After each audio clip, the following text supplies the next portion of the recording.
Švédska a Lotyšska. Hi friends!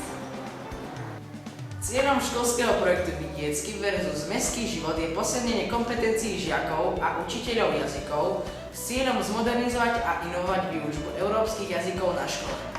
Motivovať žiakov, posilňovať ich behaviorálne zručnosti a zlepšovať komunikáciu. Účastníkmi projektu sú žiaci 7., 8. a 9. triedy základných škôl zo Slovenska, Švédska a Lotyšska a učitelia cudzích jazykov. Počas trvania projektu prebiehajú 3 výmeny. 1. februárový týždeň prišli žiaci a učitelia zo Švédska a Lotyšska na Slovensko a pracovali na téme Spoznajme sa navzájom. Hlavným cieľom tejto výmeny bolo stanoviť si ciele so všetkými zapojenými žiakmi, získať obraz o činnostiach a povzbudzovať žiakov k ďalším aktivitám. 1. júnový týždeň prichádzajú účastníci zo Slovenska a Lotyšska do Švédska a budú pracovať na téme Život v meste. Na hodinách cudzích jazykov v škole a mimo školy, kde navštívia zaujímavé miesta mestského života v regióne Štokholm. V priebehu druhého roka prichádzajú žiaci a učitelia zo Slovenska a Švédska do Lotyšska a pracujú na téme Vidiecký život. Na hodinách cudzích jazykov v škole a mimo školy, kde navštevujú zaujímavé miesta vidieckého života v regióne Kluben.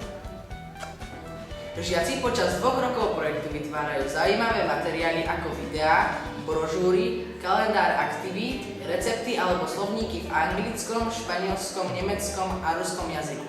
Hlavným cieľom týchto aktivít je motivovať žiakov k štúdiu európskych jazykov a uvedomiť si, že hovoriť doma cudzími jazykmi je nevyhnutné na to, aby ste sa stali úspešnými občanmi Európskej únie.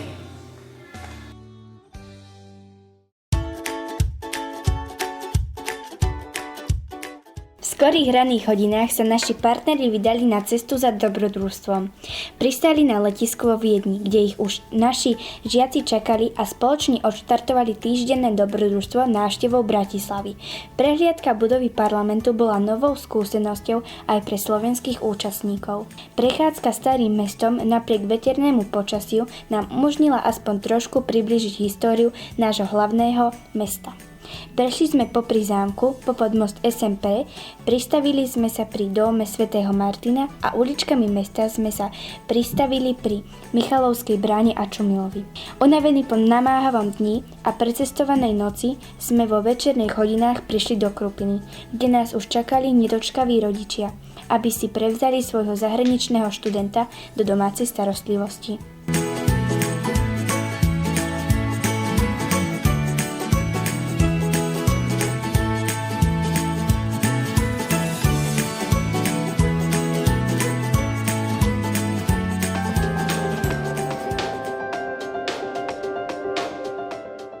Prvý pracovný deň projektu sme sa stretli v budove školy na Dolnej chodbe, kde riaditeľ školy magister Maroš Skopal privítal našich hostí a nasledoval kultúrny program, ktorý si pripravili naši žiaci pod vedením magisterky Viktórii Jombíkovej.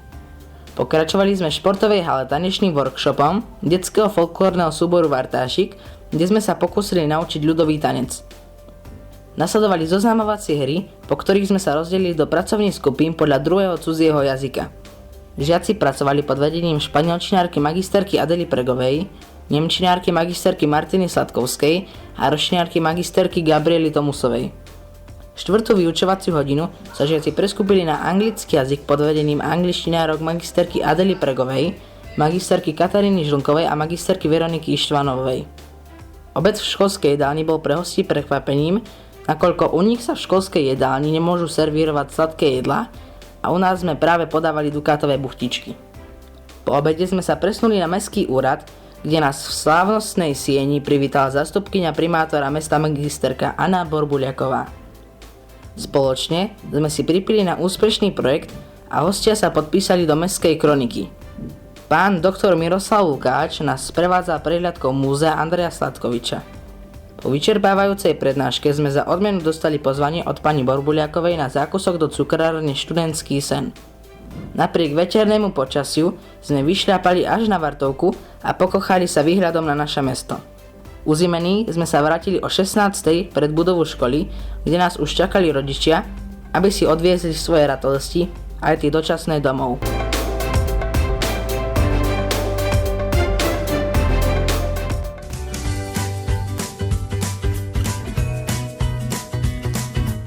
Ako už z nášho projektu vyplýva, našou úlohou bolo priblížiť hosťom vidiecký život v našom regióne.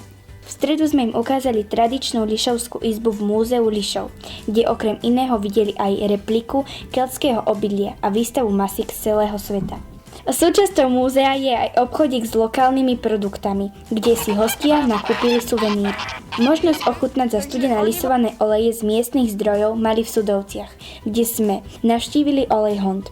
Domáci nám ukázali, ako sa takýto olej robí, aký je hlavný rozdiel medzi ich olejom a veľkými produkciami. Usadlosť dýcha tradičným dedinským životom, o čom nás hneď z príchodu ubezpečili pasúce sa husy.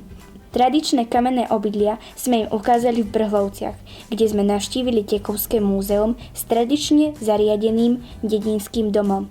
Cestou späť sme sa zastavili ochutnať jedinečnú minerálnu vodu v Dudinciach. Popoludne sme strávili športovými hrami v hale, kde si žiaci pod vedením magistra Jana Rericha zahrali futbal, volejbal a na záver aj florbal.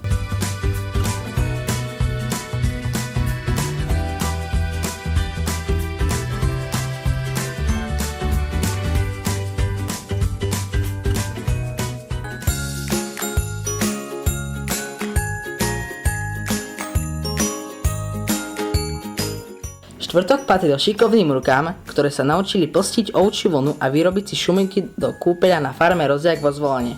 Kým polovica skupiny pracovala, druhá si odskočila na nákupy do mesta.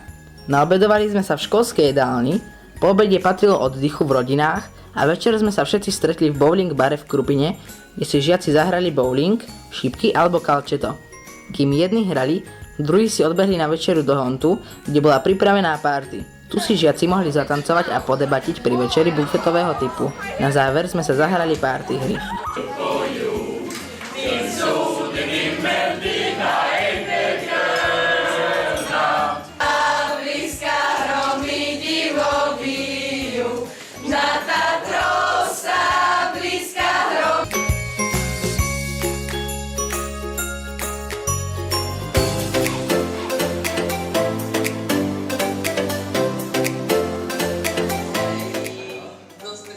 Posledný projektový deň v rámci prvej výmeny žiaci pracovali na výstupoch na hodinách cudzích jazykov v škole. Na záver svojej práce odprezentovali pred celou skupinou zainteresovaných žiakov. Všetci účastníci projektu dostali certifikáty o účasti sa na výmene. Po záverečných príhovoroch zainteresovaných učiteľov nastal čas rozlúčky. Švédov sme vyprevadili na autobus priamo pred školou o 14. hodine. Vo večerných hodinách odlietali z Viedne do svojho rodného Štokholmu. Naši lotyšskí kamaráti ešte mali pred sebou spoločný čas v rodinách, ktorý využili každý inak. Niektorí si zahrali biliard v Slovane, iní išli do laser arény do Banskej Bystrice, alebo len tak sa prešli po okolí Krupiny. V skorých ranných hodinách v sobotu sme ich odprevadili na autobus a tiež z Viedne odlietali do Rigy. Odtiaľ ich ešte čakala 4-hodinová cesta autobusom do rodného mesta Gulben. Prežili sme týždeň plný nových zážitkov a napriek prvotným obavám z nepoznaného, či už zo strany našich žiakov alebo rodičov, sme náš projekt úspešne odštartovali, a to vďaka tímovej práci učiteľov, žiakov aj rodičov. Už 1. júnový týždeň sa všetci opäť vidíme na ďalšej projektovej aktivite, tentokrát v Huddinge v Štokholme. Bye friends! Ahojte!